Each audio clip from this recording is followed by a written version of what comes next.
When I was in the 3rd grade, I thought that I was gay, cause I could draw, my uncle was, and I kept my room straight. I told my mom, tears rushing down my face, she's like, Ben, you've loved girls since before pre-K. Trippin'.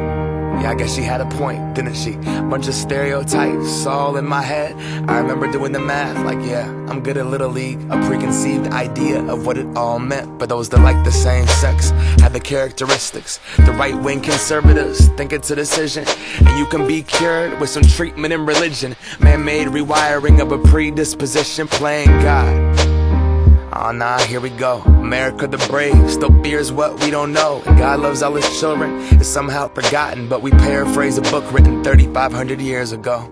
I don't know. And I can't change,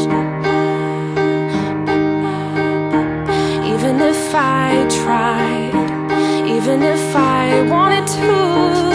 And I can't change, even if I tried.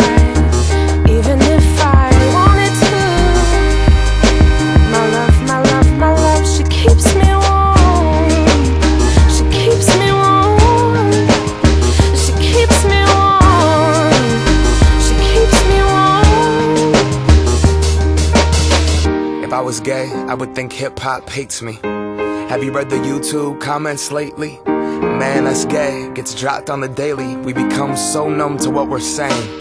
A culture founded from oppression, yeah, we don't have acceptance for 'em. Call each other faggots behind the keys of a message board. A word rooted in hate, yet our genre still ignores it. Gay is synonymous with the lesser.